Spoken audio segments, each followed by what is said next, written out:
Lady Chatterley's Lover by D.H. Lawrence. Chapter 1. Ours is essentially a tragic age, so we refuse to take it tragically. The cataclysm has happened. We are among the ruins. We start to build up new little habitats, to have new little hopes. It is rather hard work. There is now no smooth road into the future, but we go round or scramble over the obstacles. We've got to live, no matter how many skies have fallen. This was more or less Constance Chatterley's position.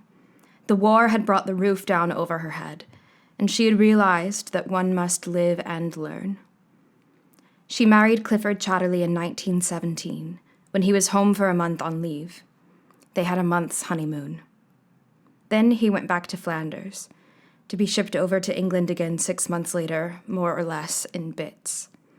Constance, his wife, was then 23 years old, and he was 29. His hold on life was marvelous. He didn't die, and the bits seemed to grow together again. For 2 years, he remained in the doctor's hands. Then he was pronounced a cure, and could return to life again, with the lower half of his body from the hips down, paralyzed forever. This was 1920. They returned, Clifford and Constance, to his home, Ragby Hall, the family seat. His father had died. Clifford was now a baronet, Sir Clifford, and Constance was Lady Chatterley. They came to start housekeeping and married life in the rather forlorn home of the Chatterleys, on a rather inadequate income. Clifford had a sister, but she had departed. Otherwise, there were no near relatives. The elder brother was dead in the war. Crippled forever, knowing he could never have any children, Clifford came to the smoky Midlands to keep the Chatterley name alive while he could. He was not really downcast.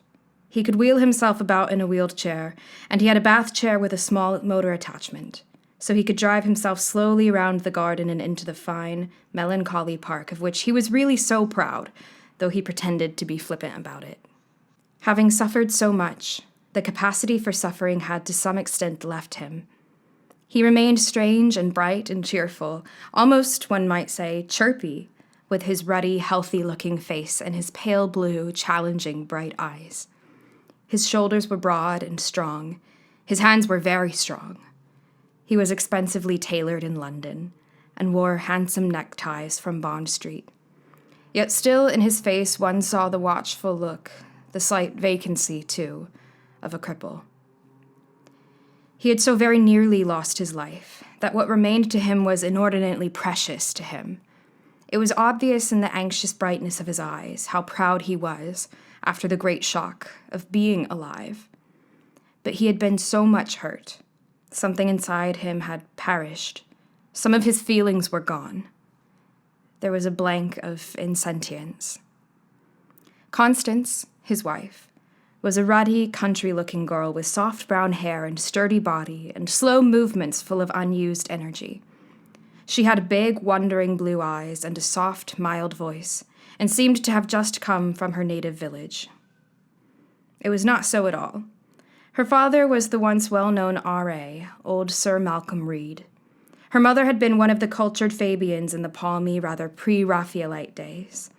Between artists and cultured socialists, Constance and her sister Hilda had what might be called an aesthetically unconventional upbringing.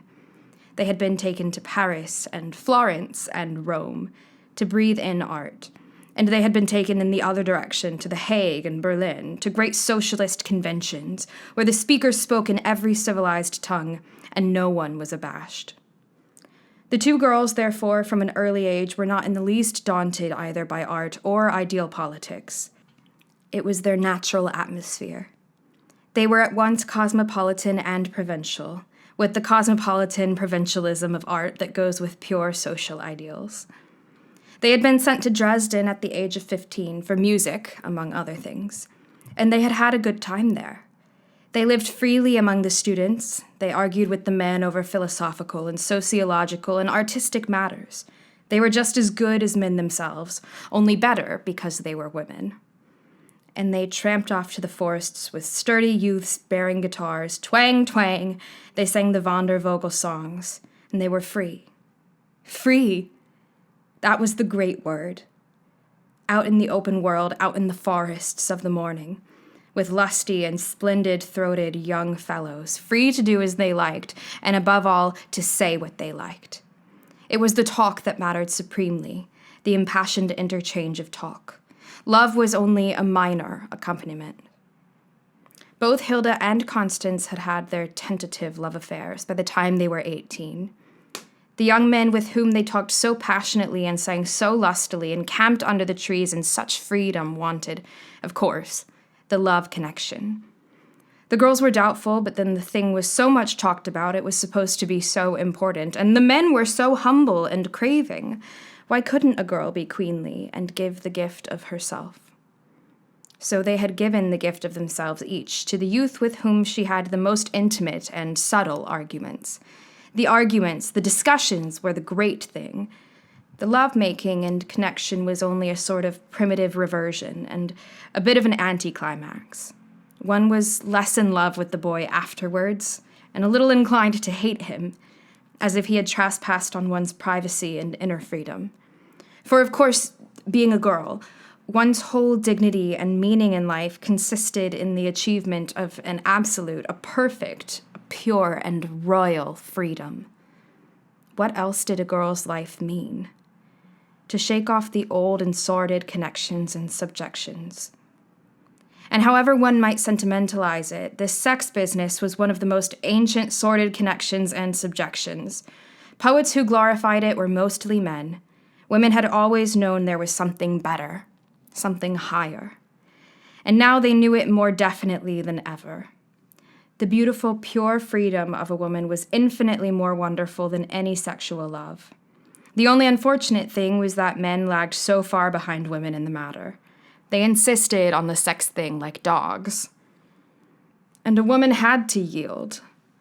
A man was like a child with his appetites. A woman had to yield him what he wanted, or like a child, he would probably turn nasty and flounce away and spoil what was a very pleasant connection. But a woman could yield to a man without yielding her inner, free self, that the poets and talkers about sex did not seem to have taken sufficiently into account. A woman could take a man without really giving herself away. Certainly she could take him without giving herself into his power. Rather, she could use this sex thing to have power over him, for she had only to hold herself back in the sexual intercourse and let him finish and expend himself without herself coming to the crisis.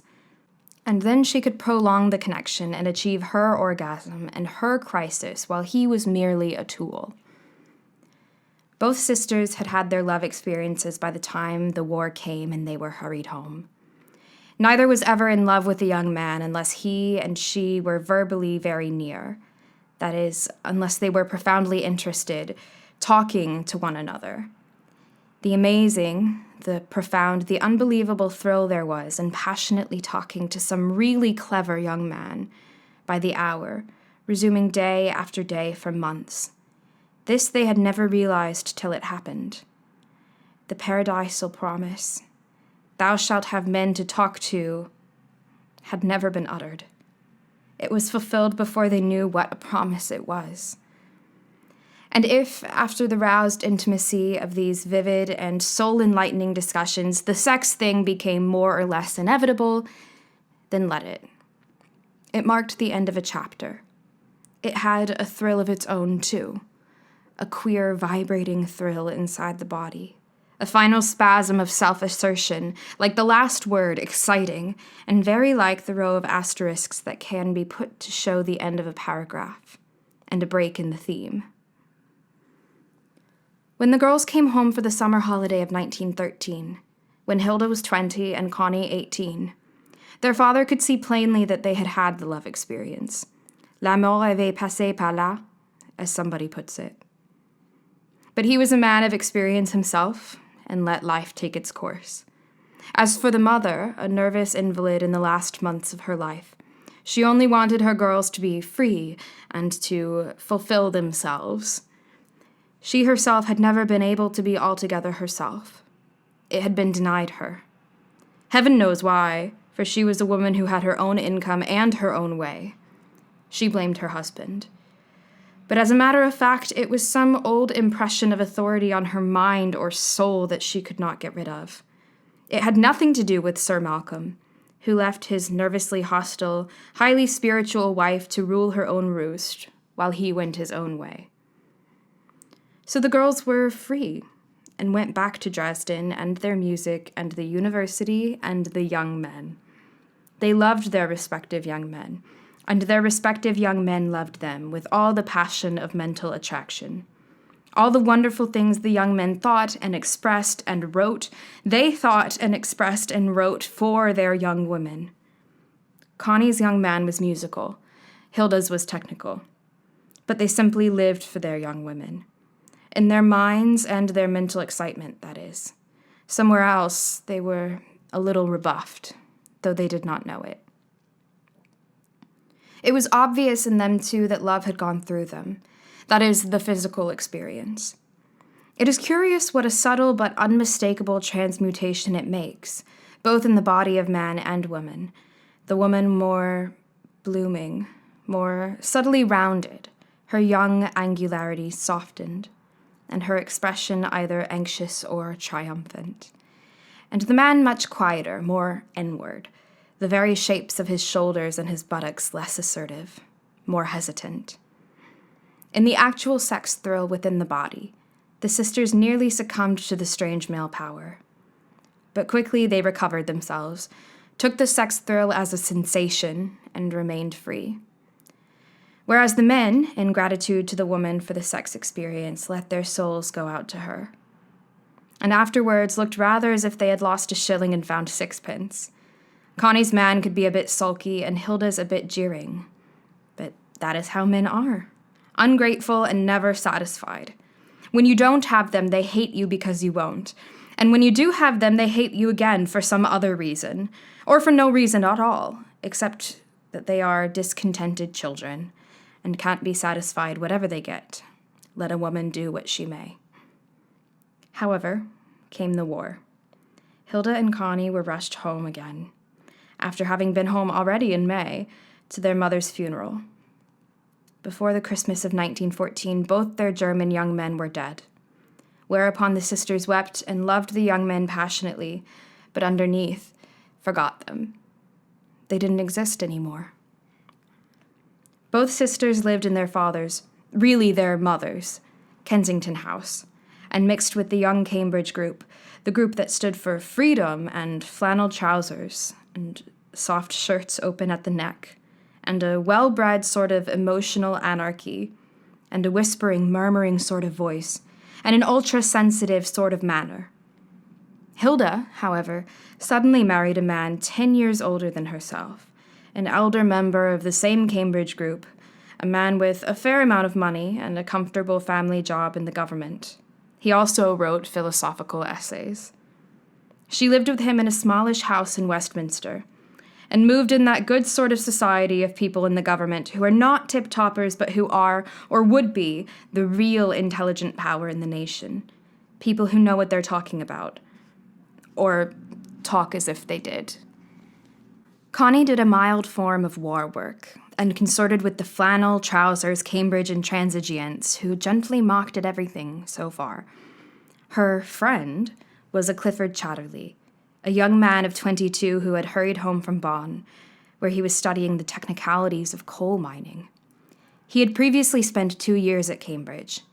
Now he had become a first lieutenant in a smart regiment, so he could mock at everything still more becomingly in uniform.